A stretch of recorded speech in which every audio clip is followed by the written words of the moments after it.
record this so in case someone missing today. But simplifying cube roots are what we're looking at today. The steps are very similar to what we saw with square roots. You're going to create a prime factor tree. You're going to put your primes underneath a cube root because we're going to be looking at cube roots today, not square roots. But instead of circling groups of 2, you're going to be circling groups of 3, and you're going to be pulling one of those numbers from the group of 3 to the outside. So the process is going to be near identical. It's just like once you get them underneath that root, you got to make a group of 3 instead of a group of 2. So because really what a cube root tells you, it tells you what number times itself 3 times. Would give you what's underneath the root. It's the similar idea to a square root in that regard. But let's look at a few examples. Let's see how these work. But like I said, if you are understanding the square root stuff, these should be pretty easy. Like, I mean, it's the same process, the same kind of mechanics you used in those other problems apply here. But you're going to start with a factor tree, just like you normally would. So think of 2 numbers that multiply to 16. So there's more than one. You could do 2 and 8. You could do 4 and 4. Whatever you see, use your calculator. Start dividing numbers if you need to. If you do 2 and 8, you could break that down as 2 and 4, then 2 and 2. You don't have to do this, but it's helpful. Remember, if you broke down a number, you can cross it out. You're not looking at that. So we're going to write our cube root. A cube root's just a square root, but you put that little 3 kind of nested between that check mark symbol. Like you put a little 3 with your root. And then we have 1, 2, 3, 4 2s.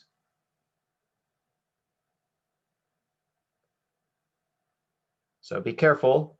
Since this is a cube root, we're going to be circling groups of 3. So we have one, or circle triplets if you want to. I might call them triplets just because that's probably easier than saying groups of 3. But you're going to circle a group of 3 or a triplet, and it takes 3 to pull one of those to the outside.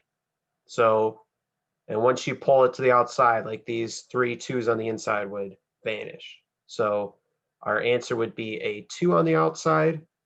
And then since we have stuff left over, we would have a cube root of this 2 here that wasn't able to make a group of 3. So that would be our answer. One thing you're going to notice about cube root questions is that usually when you're like circling your numbers, you're probably only going to be able to circle one group of like one triplet, maybe 2, because if not, your numbers get really big fast. And I'm not going to give you ginormous numbers, like because I don't want to give you numbers that are like 10,000 something. Like I want to keep it pretty reasonable. So your factor tree is not ginormous, but so you might notice there's kind of less you're doing in terms of pulling out than maybe some of the square root questions you've seen. But let's look at another one. Similar idea. If you can't find a factor or 2 numbers that multiply to 125, just start dividing in your calculator. But one tip, if you ever see a number that ends in 5 or 0, I mean, 5 always goes into a number like that. But like you could do 125 divided by 5, you get 5 and 25. But you could keep dividing until you get something that's not a decimal. Like if you try to divide by 2, you're going to get a decimal. If you divide by 3, you're going to get a decimal. If you divide by 4, you're going to get a decimal. Like 5 would be the smallest number that works. But then you could break down 25. So remember, you can cross out the numbers you broke down. So we're really just looking at our 3 5s. So we have a cube root with 3 5s. So we circle our group of 3, pull it to the outside.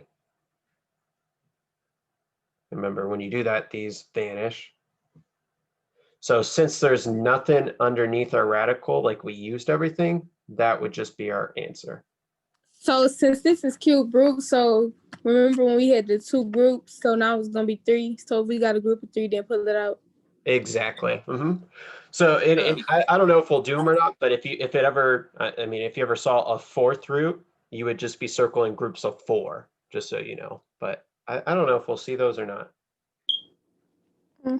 But that's the idea. Yeah, if it's a cube root, just circle a group of 3.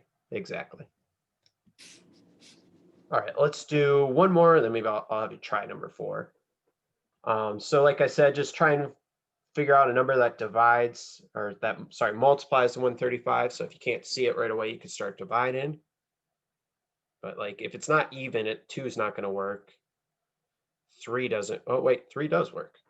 I just divided by 3 and I got 3 and 45. I was thinking 3 wouldn't work, but it does. So then 45, I don't know, you could do 5 and 9. Then that would be in 3 and 3. But like I said, it's for any of these root types of problems, your tree could look different than mine, but when you break it all the way down, you should get 3 3s and 1 5.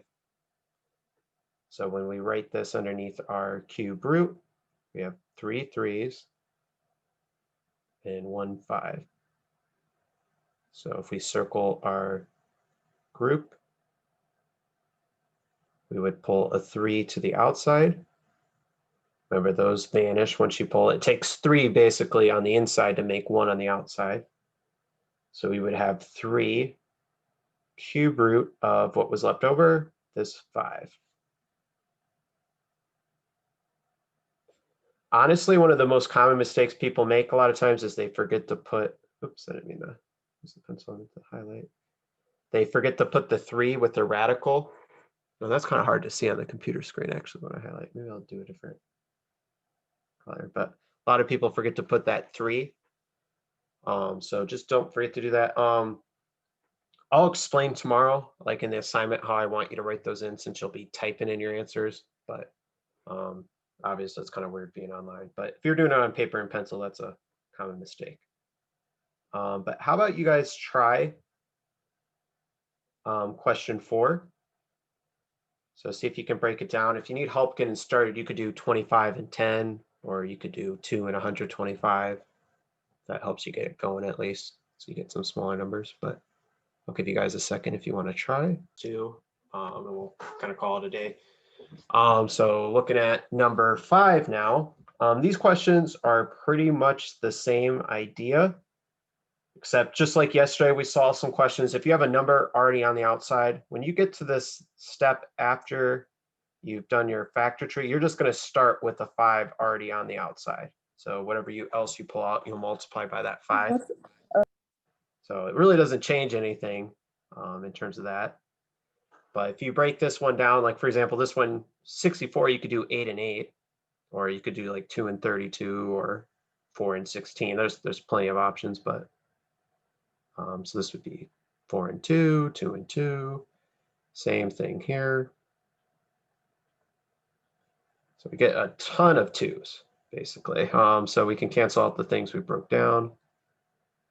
So if we look, we got 1, 2, 3, 4, 5, 6 2s. So if we put those underneath our cube root sign, we've got 2 triplets, or 2 groups of 3. So we're going to pull out a 2 from that triplet. You're going to pull out a 2 from that triplet.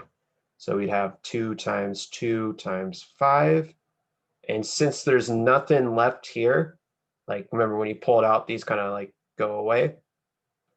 So there's nothing left. So we just won't have a radical or like a cube root in our answer. So our answer, oops, let me change from yellow, is going to be 2 times 2 is 4, times 5 would be 20. So if you circle everything, or there's nothing left underneath your root, you just don't write a root for your answer. So if you guys want to try number 6, let me get you going with number 6. But just remember let me not that too close. But remember, you're going to start with the 2 on the outside, but you got to do your factor tree. 1029 is a pretty big number. You'll see with cube roots, they get like to be able to get problems like that work, like they get pretty big fast. But if you just start dividing numbers. So in number 4, never mind. Sure. Oh wait. Oh yeah, right. Never mind. So for example, like in this number 6 though, sorry. If you split it up, you could do 3 and 343, and then if it helps, 343 is 7 and 49. So if you want to break you need a breakdown from there, see if you can break down the rest of it, but see if you can finish number 6. And then honestly, that's pretty much it. Just fix that, it's a little sloppy. Sorry, that's an equals 14 cube root of 3.